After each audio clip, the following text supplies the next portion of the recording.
चौथे प्रकार की जो अभिक्रिया है उसको हम लोग कहते हैं द्विविस्थापन अभिक्रिया। तो द्विविस्थापन अभिक्रिया, इसमें बस थोड़ा सा बदलाव कर देंगे हम लोग। इसको भी आप चाहें तो इसको समझ सकते हैं एक उदाहरण द्वारा। इसी में थोड़ा सा उदाहरण को बदल दे रहा हूँ, ध्यान से देखिएगा। अब हम लोग क्या करते हैं ना, अभी तक आप देखेंगे तो कॉपर के ऊपर आपको दया आ रही होगी, अरे यार कॉपर के साथ बड़ा बुरा हुआ है ना, कॉपर की सामान थी, इसको हड़प लिया बेचारा अपने पैसे के दम पे। अब इसका भी हड़पवाते हैं। कैसे हड़पाएंगे, ध्यान से देखिए। मान लीजिए कि अभी यहाँ पर जो आया ना, जो जिंक था, एक कोई ऐसा जिंक है जिसकी पहले से खुद ही शादी हुई पड़ी है ना, ZnCl2 मान लीजिए, ZnCl2 नाम का मान लीजिए कोई पदार्थ है, यानी कि जिंक की पहले से ही शादी हुई पड़ी है।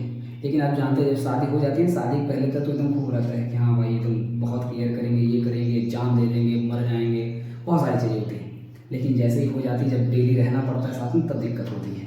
तो वही समस्याएं चल रही हैं कि इन दोनों में भी डेली झगड़ा होता है, रोज शाम को बिना झगड़ा हुए नींद नहीं आती है। और इन दोनों में कॉपर सल्फेट में भी रोज झगड़ा होता है। कॉपर सल्फेट से परेशान, जिंक क्लोरीन से परेशान। कॉपर सल्फेट से परेशान है, जिंक क्लोरीन से परेशान है। फिर एक दिन किसी पार्टी में ये दोनों ही मिलते हैं, ये दोनों कपल भी गए हैं उसी पार्टी में, ये लोग भी गए हैं उसी पार्टी में, किसी की शादी मान लीजिए गए हैं, हमारे यहाँ पार्टी में शादी होता है, किसी शादी में मान लीजिए गए हैं। जैसे ही जिंक की नज़र पड़ती है यहाँ सल्फेट पर, बेचारा सोचता है अरे यार सल्फेट तो मेरी होनी चाहिए थी। और जब कॉपर की नज़र पड़ती है क्लोरीन पर, या क्लोरीन की नज़र पड़ती है जैसे कॉपर पर, तो कॉपर सोचता है अरे यार ये मेरी वाली बेकार है, इसकी वाली बढ़िया लग रही है। जिंक को लगता है कॉपर वाली बढ़िया लग रही है, कॉपर को लगता है जिंक वाली बढ़िया लग रही है। फिर क्या, दोनों आपस में समझौता कर लेते हैं भाई, एक्सचेंज कर लेते हैं। एक काम करते हैं ना, एक्सचेंज कर लेते हैं, विनिमय कर लेते हैं, आपस में आदान प्रदान कर लेते हैं। क्या कर लेते हैं, आदान प्रदान कर लेते हैं। तो ये सब आदान प्रदान आपस में आपसी सहमति से कर लेते हैं। यानी कि जिंक अपनी क्लोरीन को उठा के दे देता है कॉपर को, और कॉपर अपनी सल्फेट को उठा के दे देता है, ये लो जिंक ले जाओ, तुम सल्फेट के साथ मजे करो, हम क्लोरीन के साथ मजे करेंगे। तब यहाँ पर जो उत्पाद बनता है, एक तो पहले बना हुआ है कि जिंक जैसे ही सल्फेट के साथ मिलेगा बनाएगा जिंक सल्फेट, और कॉपर जो जिसके साथ जास्ती हुई थी, इसके साथ बहुत बुरा हुआ था, इसका भी मजा हो गया। कॉपर जाकर के इसकी क्लोरीन के साथ सेटिंग बना लिया और बना लिया CuCl2, यानी कि अभी कॉपर अकेला नहीं रह गया, कॉपर बना लिया कॉपर क्लोराइड। क्या बना लिया, कॉपर क्लोराइड।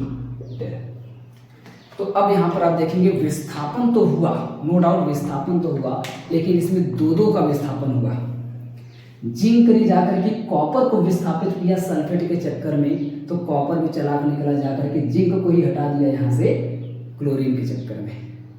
यानी कि जैसे वक्त जिंक अगर यहाँ जिंक एक बार में एक ही जगह रहेगा ना, या तो क्लोरीन के साथ रहेगा या तो सल्फेट के साथ रहेगा, तो जिंक कॉपर को विस्थापित करने के चक्कर में खुद भी यहाँ से हट गया, विस्थापित हो गया, और क्लोरीन से जाकर के इधर सेटिंग बन गई और उधर बन गया CuCl2 ZnSO4।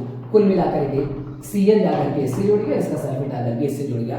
इस प्रकार की अभिक्रियाओं को कहा जाता है द्विविस्थापन अभिक्रियाएं। तो लिखेंगे कैसे इसको हम लोग, इसको हम लोग लिखेंगे कि वे रासायनिक अभिक्रियाएं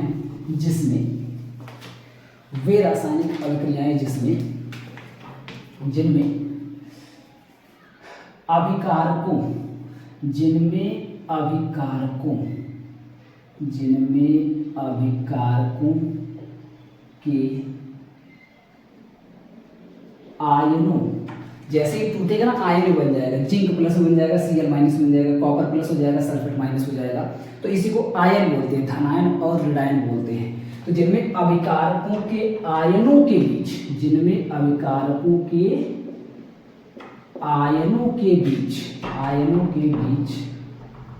आदान प्रदान द्वारा, है ना, आदान प्रदान द्वारा उत्पाद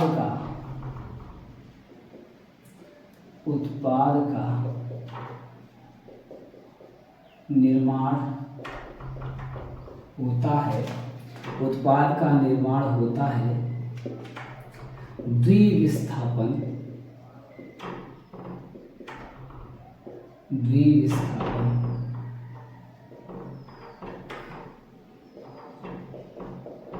द्विविस्थापन अभिक्रियाएं कहलाती हैं। द्विविस्थापन अभिक्रियाएं कहलाती हैं।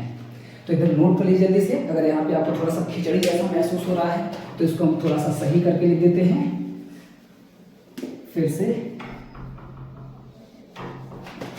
तो ये हो जाएगा जिंक क्लोराइड, इसका नाम हो जाएगा जिंक क्लोराइड, यानी कि जो पहले से ही इस बार शादीशुदा है ZnCl2, लेकिन गलती से इसकी ना बहुत ही मतलब उतनी खूबसूरत लड़की नहीं, क्योंकि जिंक बहुत ही बढ़िया है। तो जिंक के कंपेरिजन में क्लोरीन उतनी बढ़िया नहीं इसको मिली। तो हुआ क्या कि ये ना दूसरे पे डोरे डालने लग गया, ये देखो कॉपर सल्फेट CuSO4 को पकड़ने लग गया। तो यहाँ पर जिंक जाकर के कॉपर को विस्थापित कर देता है, और विस्थापित होने के चक्कर में ये जो कॉपर होता है क्लोरीन से जाकर के जुड़ जाता है। तो जिंक यहाँ पर इसको विस्थापित करके बनाता है जिंक सल्फेट ZnSO4, और Cu जाकर के Cl2 से जुड़ करके बनाता है CuCl2। तो जल्दी से इसको छाप लीजिए, स्क्रीनशॉट ले लीजिए, और ये अभिक्रिया यहीं पे हो जाएगी कंप्लीट।